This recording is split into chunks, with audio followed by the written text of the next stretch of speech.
नमस्कार दोस्तों, आप सुन रहे हैं लर्नुराग लर्न विद अनुराग, जहां हम ज्ञान की दुनिया में कदम रखते हैं, हर बार एक नए और दिलचस्प विषय के साथ। मैं हूं अनुराग और आज का हमारा एपिसोड है माइंड अपलोडिंग, इमॉर्टैलिटी और इल्यूजन। यानी क्या हम अपने दिमाग को कंप्यूटर में अपलोड करके अमर हो सकते हैं, या ये सिर्फ एक साइंस फिक्शन कल्पना है? इस एपिसोड में हम जानेंगे कि माइंड अपलोडिंग आखिर होता क्या है, क्या ये तकनीक सच में संभव है, और सबसे बड़ा सवाल, अगर हमारा दिमाग डिजिटल रूप में जिंदा रह सकता है तो क्या वो वाकई में हम होंगे? चलिए एक रोमांचक साइंस जर्नी पर निकलते हैं, सिर्फ यहीं लर्नुराग पर। नमस्कार। आज हम एक ऐसे विषय पर बात करने वाले हैं जो सच कहूं तो बिल्कुल किसी साइंस फिक्शन फिल्म जैसा लगता है। हाँ बिल्कुल। ये सोचना भी अजीब है कि क्या कोई अपना दिमाग कंप्यूटर में अपलोड करके हमेशा के लिए जी सकता है। एग्जैक्टली।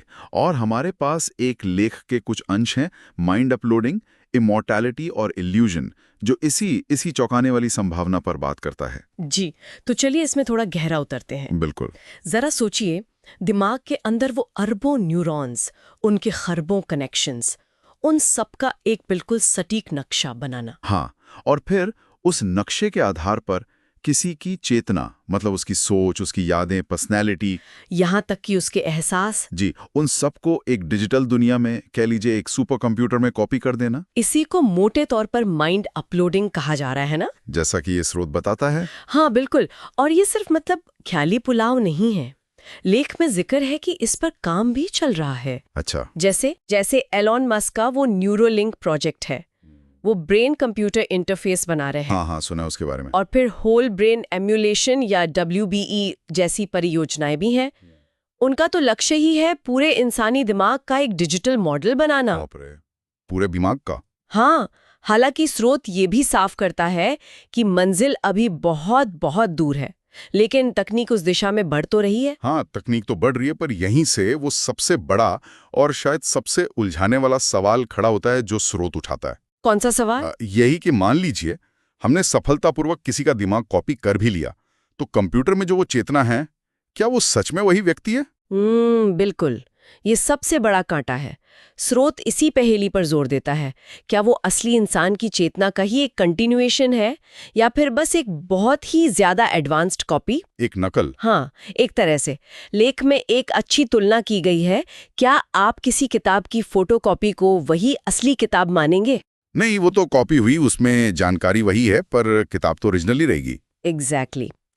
तो उसी तरह क्या वो डिजिटल दिमाग असल व्यक्ति होगा, या सिर्फ जानकारी की एक कॉपी? ये तो बहुत बड़ा सवाल है। मतलब अगर वो सिर्फ नकल है तो फिर ओरिजिनल इंसान का क्या होगा? हाँ, क्या वो अपलोडिंग प्रोसेस में खत्म हो जाएगा या बच जाएगा? और अगर बच गया तो क्या दुनिया में उस एक इंसान के दो रूप होंगे, एक शरीर वाला, एक डिजिटल? जी, स्रोत इन्हीं सब नैतिक और अस्तित्व से जुड़े सवालों को हमारे सामने रखता है। बहुत पेचीदा मामला है ये। और ये बात सिर्फ पहचान की नहीं है ना? नहीं, बिल्कुल नहीं। स्रोत एक और लेवल जोड़ता है इसमें, चेतना और आत्मा का सवाल।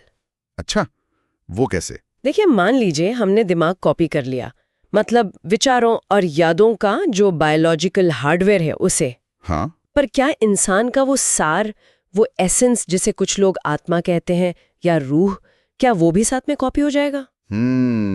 ये तो और भी गहरा हो गया। एक हमें इन दार्शनिक गहराइयों तक ले जाता है। तो मतलब एक तरफ तो अमरता का एक बहुत लुभावना सपना है कि शरीर की सीमाओं से परे हमेशा के लिए जिया जाए। हाँ, वो आकर्षण तो है ही। और दूसरी तरफ, जैसा ये स्रोत बता रहा है, अपनी पहचान ही खो देने का डर है, और ये बुनियादी सवाल कि मैं असल में हूं कौन। बिल्कुल, ये तकनीक इन सवालों को एकदम सामने ला खड़ा करती है। सही कहा।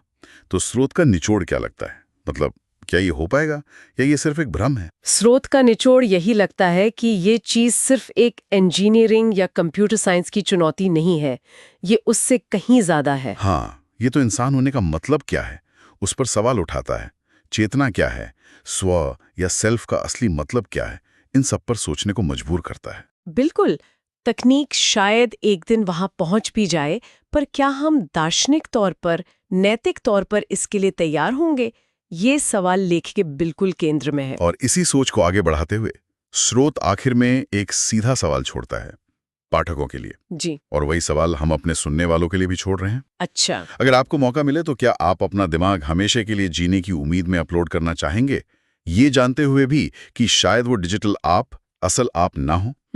ये वाकई सोचने वाली बात है। हाँ, इसमें